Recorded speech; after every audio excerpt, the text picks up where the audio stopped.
Hello everyone. I'm talking about video games today. I've been a really big fan of Diablo 2 since its release more than 20 years ago. If you stay tuned to this video, you're going to have a treat for your favorite tabletop RPG. So, I recently participated in Season 8 of Project Diablo 2. I must admit, I was rebuking the game and I was graciously impressed for the most part. But there are a few things that I really dislike and I'm going to talk about each of them. But first, let's talk about the positive. Since I played the Barbarian, I'm going to describe my feelings toward the changes. I absolutely loved the General Throne and Polearm masteries. It meant that I could swap my weapons whenever I found a better one instead of sticking with the type I was mastered for. Most of the mastery skills have bonuses for each base points you invest in the skill. It's a very good way of using those, and it kind of reminds me of the Paladin's resist auras, where each 2 points increases maximum resistance cap. I like this very much because it allows the player to invest extra points into something meaningful. But in the end, except for the weapon mastery, the other ones are just 1 point wonders, and it still feels super great to me. For the war cries, this is where it becomes stupid. Battle Order was nerfed to the ground when you compare it to the original. It's less effective at level 20 than it is at level 1 from Legacy. I didn't like it, but I still felt like I needed to spend points here to assist my allies. Battle Command, on the other hand, becomes so much more powerful, and I felt great investing points into this skill. From all the changes I've seen in the skills, this one is probably my favorite. I must say though, the fine item nerf was way too much. Having 50% chance to loot again is strong, but it requires investment. I think it shouldn't have been touched. Now, the combat skills.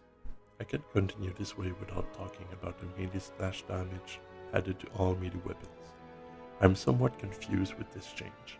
I feel like it's a good change, but I had some weird instances where monsters behind me would die to my attacks.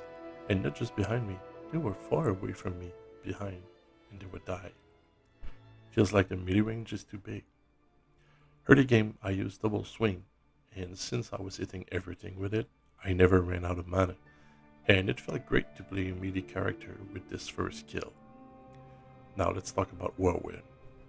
Hot damn was this skill fun to use, since it now triggered the unstriking effects. I can skip the fact that the unique items were changed for the better. When I found my Patriarch Greatsword and made the entire nightmare with it, I was looking at what it took for me to upgrade it to an Executioner sword. And it didn't disappoint when I completed it. This alone made me pick up all unique and set items and try to guess the changes that were made. After a few days in the season, I got the help of a streamer. Shout out to you, Frankie Fresh. He hooked me up with a few items to help me progress. Don't worry, I did give him a lot after I was set and killing in hell. Trading in this game is easy with the trade system on the website. I managed to strike a few good deals, and it felt as easy as using D2 There is an item called Corruption Shard that everyone wants. It allows a player to enchant an item with an extra buff, corrupting the item in the process. It can be from adding sockets to your item or breaking it to a rare item. I think the corruption shards should have been made differently. I would have made it that each unique item has a specific corruption as an upgrade, and that upgrading this item meant to use the shards in the recipe.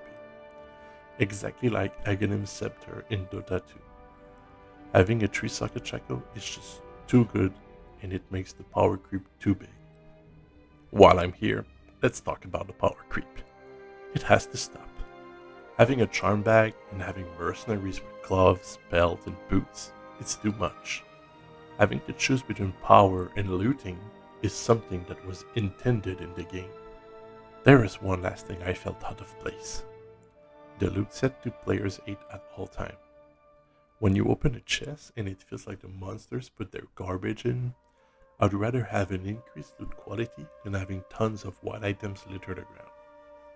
I felt overwhelmed with all the druid helms and wands I had to look up. There were so many of them. I lost the dopamine of looking them up. The feeling you have in Legacy when a white item with plus skills on it drops, I miss that a lot. I have to mention the first time I walked into warm tunnels in Arcane Sanctuary, I was disgusted. The paths were enlarged and it was easy to navigate.